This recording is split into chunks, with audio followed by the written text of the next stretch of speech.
तो पार्ट 12 की शुरुआत वहीं से होती है जहाँ पिछला एपिसोड खत्म हुआ था। मिस यू गुस्से से बाहर आती है, तभी वहाँ पर लूसी भी पहुँचती है, जहाँ हमें पता चलता है कि वो दोनों तो दोस्त हैं। और मिस यू को गुस्से में देखकर वो स्टोर मैनेजर को डांटने लग जाती है। अब चिशी उसे देखकर हैरान होती है, स्पेशली ये जानकर कि ये शॉप लूसी की है। अब लूसी इनडायरेक्टली चिशी को इंडिकेट करते हुए कहती है कि जिसने भी मिस यू को गुस्सा दिलाया है वो उसे फायर कर देगी। तो स्टोर मैनेजर उसे सच बताती है कि किसी ने कोई गलती नहीं की है, बल्कि चिशी की वजह से तो मिस यू ने एक डायमंड नेकलेस बुक किया है। तो एक फ्लैशबैक से हमें पता चलता है कि जब मिस यू उस ब्रोच को लेने के पीछे पड़ी थी तब स्टोर मैनेजर ने मामला संभाल लिया था, ये बोलकर कि ये ब्रोच तो काफी ज्यादा पुराना है और चिशी ने तो इसे काफी बार पहना भी है, इसीलिए यहाँ पर ये सूट नहीं करेगी। तो मिस यू उस ब्रोच को एक बार देखना चाहती थी, तो इसके बारे में चिशी से पूछने पर वो बताती है कि ये ब्रोच उसे एक खास इंसान ने दिया है, इसीलिए ये चिशी के लिए बहुत खास है। तब मैनेजर ने फिर से अपनी चिकनी चोपड़ी बातों से मिस यू को डायमंड नेकलेस दिखाते हुए उलझा दिया था। वहीं चिशी उन्हें अपने ज्वेलरी के ज्ञान से एक अच्छा खासा डायमंड नेकलेस सजेस्ट करती है, जिसे मिस यू ने खरीद लिया था। और मिस यू थोड़ी गुस्से से इसीलिए बाहर आई थी क्योंकि वो नेकलेस उन्हें कुछ दिन बाद मिलने वाला था।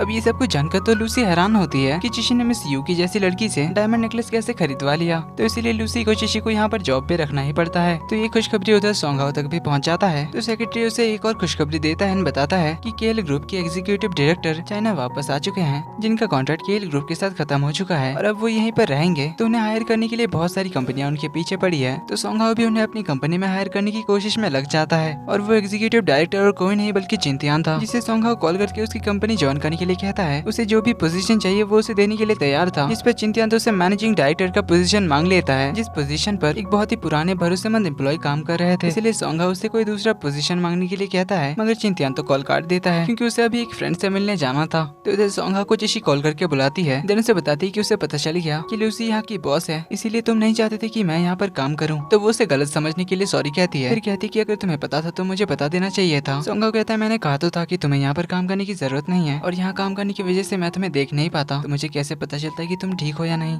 फिर बच्चों को भी तुम्हारी फिक्र होती। तो चिशी कहती है ठीक है। तो अब हम दोनों की मिसअंडरस्टैंडिंग सॉल्व हो चुकी है। तभी वहाँ पर चिंतियान भी पहुंच गया था चिशी से मिलने के लिए, मगर उन्हें साथ में बात करता हुआ देखकर वो समझ जाता है कि सोंगाओ उसका हस्बैंड है और सोंगाओ को देखकर ही उसे बहुत गुस्सा आ जाता है, जिसके बारे में हमें थोड़ी ही देर में पता चलेगा। चिशी घर आती तो उसे पता चलता है कि उसके आइडल मास्टर लॉन्ग का एग्जीबिशन लगने वाला है, जिससे वो तो बहुत खुश होती है। तो चंचन उससे मास्टर लॉन्ग के बारे में पूछता है, इस पर चिशी उन्हें बताती है कि वो तुम्हारी मम्मा की सबसे फेवरेट आइडल है। दोनों उससे पूछते कि क्या वो आपको डैड से भी ज्यादा पसंद है। चिशी कुछ कहने जाती है तभी सोंगाओ यहाँ पर पहुंच जाता है। तो ये दोनों उससे कहते हैं कि डैड क्या आपको पता है कि मम्मा आपसे ज्यादा किसी और को पसंद करती हैं। जो सुन सोंगाओ तो जेलसी के साथ पूछता है कि वो कौन है। तो चिशी उसे बताती है कि वो उसकी फेवरेट आइडल है, जिनसे इंस्पायर होकर ही उसने ज्वेलरी डिजाइनिंग शुरू किया था। तभी वो अपने एक फ्रेंड को कॉल करती है और एग्जीबिशन के पासेस खरीदने की बात करती है, मगर सारे सोल्ड आउट हो चुके थे। तो वो फ्रेंड के साथ बात करते हुए चली जाती है। इसके बाद सोंगाओ किसी को कॉल लगाता है और उस एग्जीबिशन का एक पास खरीद लेता है। तो वो पास वो चिशी को मैसेज करके भेज देता है और चिशी के रिप्लाई का इंतजार करने लग जाता है। काफी देर हो जाती है लेकिन चिशी का कोई रिप्लाई ही नहीं आता, इसीलिए वो बार बार फोन को चेक करने लगता है। तभी चिशी भागते हुए उसके पास आती है और उससे पूछती कि क्या तुमने ये मेरे लिए खरीदा, मगर तुमने ये कैसे किया, एग्जीबिशन के टिकट्स तो काफी ज्यादा मुश्किल है खरीदना। सोंगाओ कहता है लेकिन मैंने तो बस एक फोन किया और मुझे टिकट मिल गए। तो चिशी बहुत ज्यादा खुश होती है, तो उसे थैंक यू कहकर वो उसके लिए फ्रूट्स छोड़कर जाती है। तो सोंगाओ उसे रोकते हुए कहता है कि बस थैंक यू। देन वो इशारा करके अपने हाथों से उसे फ्रूट खिलाने के लिए कहता है, मगर चिशी तो कुछ और ही समझकर भाग जाती है। वहीं इधर हम चिंतियान को देखते हैं जो बहुत ही गुस्से के साथ पंचिंग बैग पर वार कर रहा था। वहीं वो गुस्से के साथ सोंगाओ को याद कर रहा था, जिसमें हम देखते हैं सोंगाओ किसी लड़की के साथ था। तो चिंतियान कह रहा था कि तुम अब चिशी के साथ हो, पर मैं तुमसे तुम्हारी गलतियों का बदला लेकर रहूंगा, जिसके लिए उसने काम भी शुरू कर दिया था। उसने माउलिन के मार्केटिंग डायरेक्टर को केएल ग्रुप में हायर पोजीशन दिला दिया था और अब उसे भरोसा था कि सोंगाओ उसे मार्केटिंग डायरेक्टर का पोजीशन ऑफर करेगा। तो सोंगाओ के साथ वो लड़की कौन थी इसके बारे में हमें आगे पता चलेगा, और चिंतियान के गुस्से का रीजन भी। अब यहाँ चिंतियान को ये भी पता था कि चिशी कल मास्टर लॉन्ग के एग्जीबिशन में आने वाली है। तो अगले दिन चिशी एग्जीबिशन में आती है कि ज्वेलरी डिजाइन को देखकर वो तो काफी ज्यादा खुश हो रही थी। तभी वहाँ पर चिंतियान भी उसे मिल जाता है। तो चिंतियान बताता है कि वो भी मास्टर लॉन्ग के डिजाइन को काफी ज्यादा पसंद करता है। फिर बताता है कि अभी मास्टर लॉन्ग यहीं पर है, तो वो चाहे तो उससे मिल सकती है। इस पर चिशी तो काफी ज्यादा एक्साइटेड होकर उनसे मिलने जाती है। हमें पता चलता है कि चिंतियान तो मास्टर लॉन्ग का फ्रेंड है। यहाँ पर चिशी मास्टर लॉन्ग से काफी सारी एडवाइस लेती है ज्वेलरी डिजाइन के ऊपर, जिससे वो बहुत ही ज्यादा खुश होती है। तो वो एग्जीबिशन से बाहर आकर चिंतियान का बहुत सारा शुक्रिया अदा कर रही थी। इवन उसे ट्रीट देने की भी बात करती है। तभी रास्ते की दूसरी ओर से सोंगाओ कार का हॉर्न बजाकर उसे बुलाता है, इसलिए चिशी को उसके साथ वापस जाना पड़ता है। लेकिन पूरे रास्ते वो तो बस चिंतियान की तारीफ ही करी जा रही थी, जो सब सुन सोंगाओ तो बहुत ही ज्यादा जेलस हो रहा था।